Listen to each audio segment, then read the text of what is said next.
They put the pads on a couple times now. We've been able to see him tackle to the ground a little bit, and I think all the buzz has been about offensive line and defensive line. So I guess we'll start there and kind of your impression on those two groups thus far.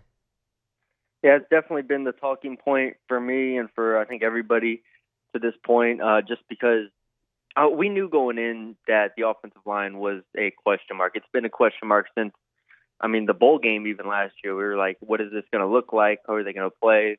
Then they had a couple transfers. And the defensive line on the other side also brought in a lot of transfers. So that the line of scrimmage was really a question for me going into this fall camp. And the defensive line has exceeded my expectations, I think, pretty thoroughly across the board. I knew they had some talent.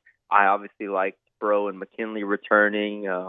But, just to see the transfers, the Pyburns, obviously Bernard Gooden has been everywhere. Jacoby and Guillory off an Achilles has looked spry and been very active. So the defensive line just winning pretty consistently in fall camp is definitely the story for me. And, it does, I think, speak to the questions that we have with this O-line still and them figuring it out. But they still have 3 weeks here to see if they can get it turned around.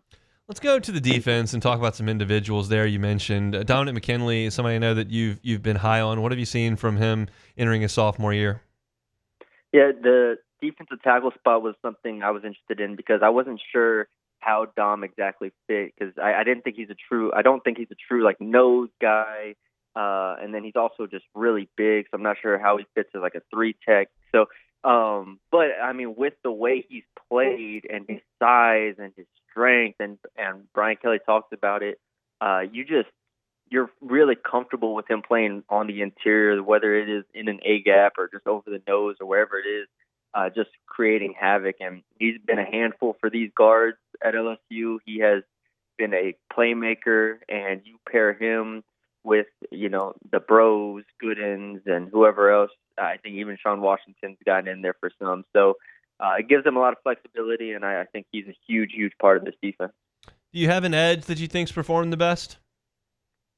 I would lean Pyburn. I like Relaford a lot. Before the year, I said Relaford was like my breakout star pick. And I think he's had a fine fall camp. Him and Peyton off the edge will be very, very aggressive and very effective. But Pyburn to me has been so good against the run and just so physical, and the energy. Like that was the first full practice we saw. My main takeaway before you even get to any of the individuals was just the defense had more energy than the offense. Like flat out, they are more energetic, they are louder, and that was a real thing to me. And Pyburn is one of those guys that is just going to be everywhere. He's kind of like the Weeks brothers. He's just a really, really boisterous presence, and you need that on defense. All right, let's flip it to the offensive line. First of all, before we get into individuals, do you think they're set on their first 5? No, I don't. I could see 4 of those 5 being set, but I think the guard spots are too up in the air right now. So where do you think that eventually goes, and what are the options? DJ Chester is starting right now at one of the guard spots. Josh Thompson starting at the other one. Josh Thompson has been fairly disappointing to me to this point, but I think that's just I came in with such high expectations. I thought his tape at Northwestern was really good, and he hasn't quite been able to reach that level yet, so we'll see. But Chester has been fairly inconsistent. You have Cohen Echols, who played really well in the bowl game. I loved him out of high school, out of Katy, Texas. And then you have Paul Mabanga, who got some snaps last year, who also struggled in some of those games, particularly in that stretch, in that losing streak. So I think Cohen Echols eventually beats out DJ Chester at guard. So I think you're looking at Thompson and Echols as your guards eventually. That's, 3 weeks out. I wouldn't be shocked at all if, they move Carius Kern over to guard, try him out. They're just trying to figure out something with those guard spots. I would agree with that completely there. And then you go to the tackles. How do you think they have played if you feel like they're cemented in? Yeah, a lot of people have been really high on the tackles in fall camp. I think they've been fine. Honestly, I could say that they've maybe exceeded my expectations. I was really worried about Weston Davis coming into camp. I think he has shown flashes of being a real player, especially in the run game at times. I think he's put his head down and really been physical.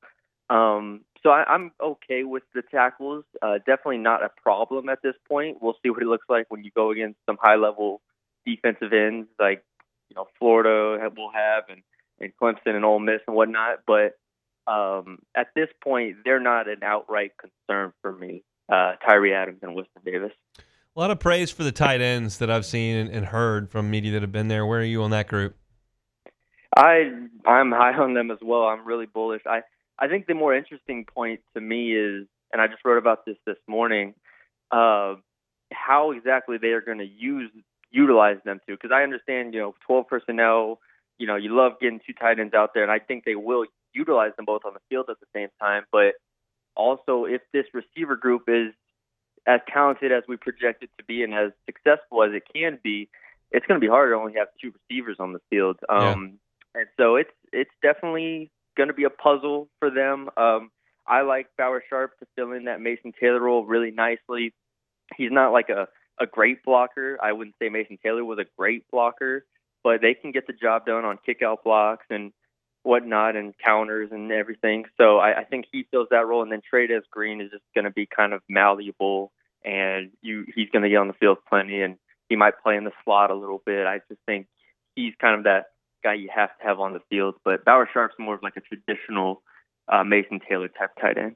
Well, let's jump to the other side right across from them and talk about Harold Perkins, who's been at the Star. What have you seen from him?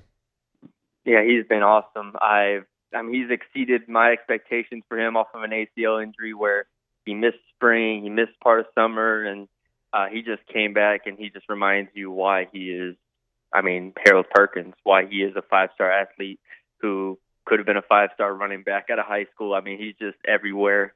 I think the big thing for him was mentally, the game needed to slow down for him. When he played inside linebacker last year, it was very clear the game was too fast for him. And so he's back out into some space to where he doesn't have to do as much, let's say, communication, doesn't have to do as much as he had to do at inside linebacker. So now he's able to read and react and make plays.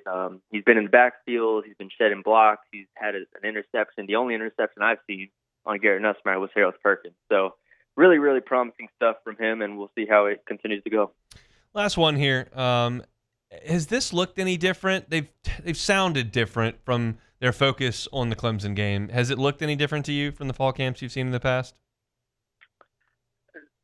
You have all of the exterior stuff, the only putting up one game at a time. You have all the 1-0. You have all the Clemson talk, and I appreciate them focusing on this game because it is an important game. In terms of the actual practices, I don't know if there's been anything distinctly that stood out that's different. We watched tons of coaches come and go with fall camps and stuff, so I've seen a bunch of defensive line coaches and two defensive coordinators, but I think pretty much it's a standard defensive, or it's a standard camp overall. I'm just interested to see their approach for this Clemson game and to see how it continues to develop. I think we'll see a lot more this weekend, and especially on Saturday, maybe to see some more unique stuff on both sides of the ball. Looking for team coverage, looking for recruiting coverage, you can find it with the Bengal Tiger over there on 3. Matthew Brune all over it. And we'll see you tomorrow out there, man. Yes, sir. Thanks for having me, Hunt. Hey, thanks for watching Hunt on LSU. Before you get out of here, do us a couple of favors. Hit that like button, leave your comments below, and subscribe to the channel for all your Fighting Tiger football talk. See you next time.